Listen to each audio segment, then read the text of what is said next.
Leadership in a globalizing world requires hands-on experience with people, ideas, places, and cultures that once seemed far removed from American shores. This kind of experience is more than mere tourism, more than a collection of photos and souvenirs. This kind of experience opens the mind to new ways of seeing. One may read this wisdom in great books of philosophy, but global leadership in the 21st century calls us to travel, to explore, and even sometimes to feel lost on our journeys for a while. Ultimately, to feel at home in the world.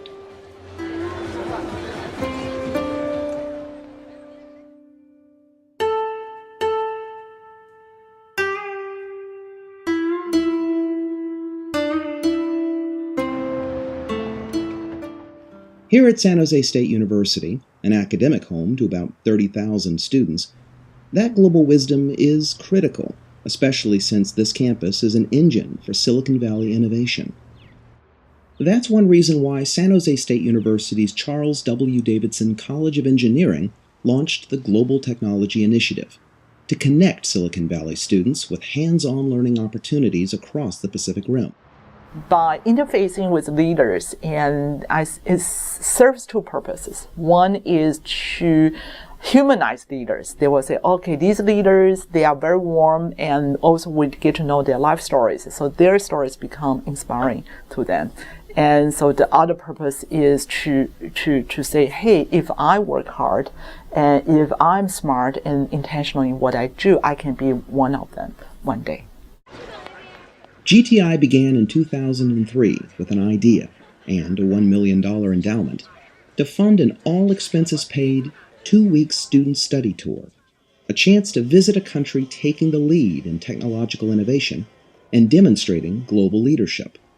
Later GTI study tours broadened the scope of the mission by concentrating on India, while more recently, GTI has returned its focus to China. Of course, not just anyone can become a GTI scholar.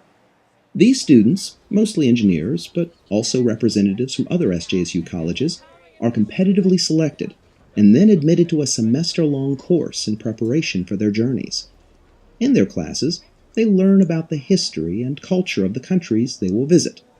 In other words, incorporating what we learned in the class, what we are learning through all the businesses and the companies, as well as the culture of China, as well as Taiwan, and really challenging us to really discover how we are supposed to become global citizens. The 2011 China Study Tour showcases the GTI mission. On that visit, 23 students toured 18 high-tech companies, 4 universities, and several historical and cultural sites.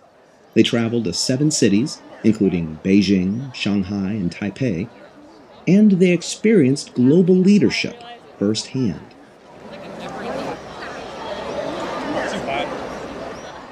These students reflect a growing trend as Americans recognize the need to learn more about China.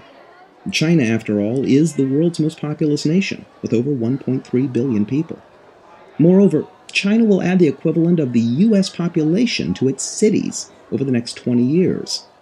Consequently, China may become the world's largest economy within the next 10 years. Responding to this developing Pacific Rim partnership, the U.S. State Department recently began an effort to send 100,000 American students to China by 2014. Clearly, the U.S. has learned something from efforts such as GTI. To become an educated student these days, one must understand China for its differences, but also its similarities.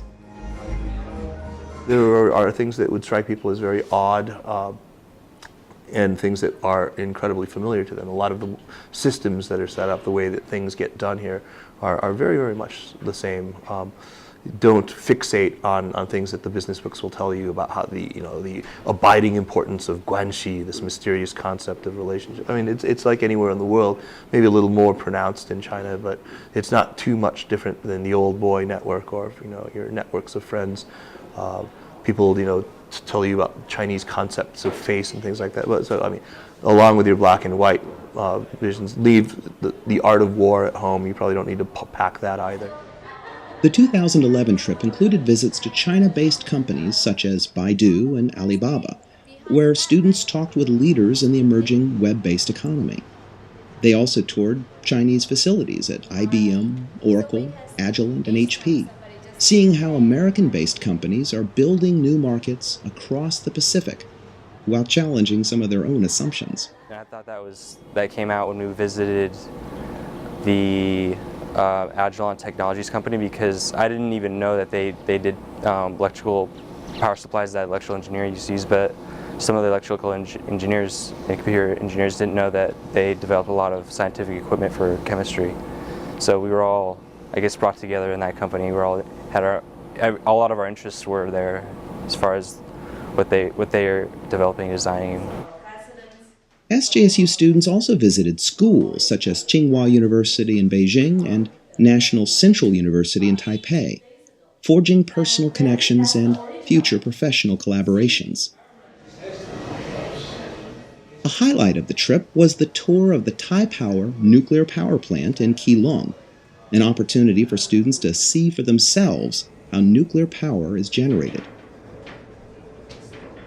GTI scholars may have read about the need for strict controls of radioactive materials, but once they saw the reactor up close and later moved through layer after layer of detection equipment, did they gain a more practical understanding of this power source.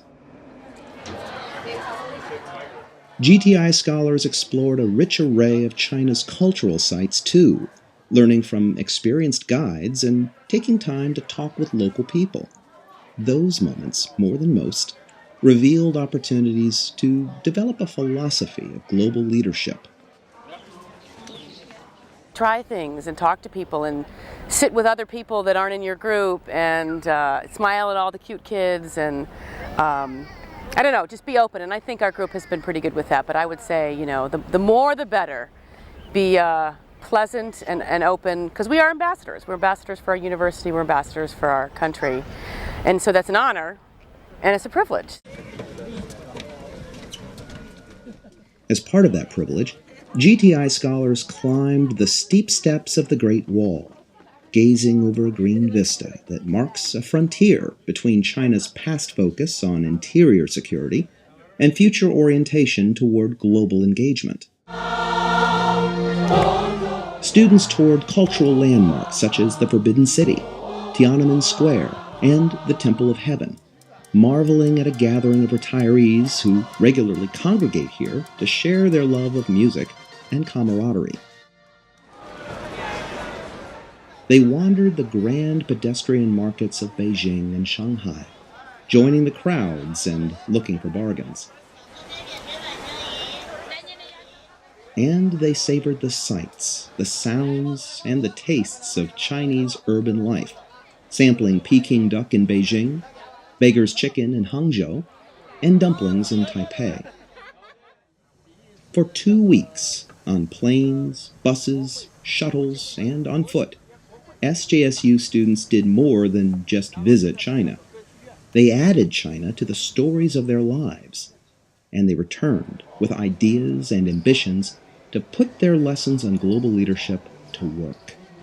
You go explore, the rest of the world, see what's out there, the technologies they have that's unique to them that we don't have back home, and we can maybe take some ideas, see what is better, what is not better, the weaknesses and the good points, and maybe bring it back and apply it to newer technologies back home.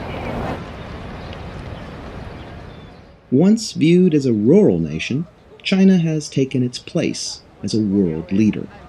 What the future may hold for that nation, and for prospects for global collaboration in the face of international tensions, climate challenges, and shrinking resources, no one can know for sure. But Americans can no longer afford to dismiss places like China as foreign. The world is simply too small, too crowded, and too interconnected to think like that anymore. We're not adversaries. I think the constructive engagement with each other goes a long way toward bringing about better understanding and better collaboration. In the long run, it's a win-win situation. The world economy is not a zero-sum game. How can That is the final purpose of the Global Technology Initiative, to complicate easy understandings and to replace textbook answers with applied experience. And as anyone who has participated in the GTI study tour will tell you, the trip is enlightening, fascinating, and exhausting. You have to really learn how to manage yourself, manage your peers, manage the day. So I think that for me, the growing is still going on. Students return to their homes and familiar routines, perhaps finding little has changed. But they have changed. They changed because now they see themselves still as Americans, but also as something else. They recognize something of their own hopes and dreams in China, and they see that Chinese spirit of innovation and risk-taking here in America. As a result, participants in SJSU's Global Technology Initiative are finding partners on the Pacific Rim.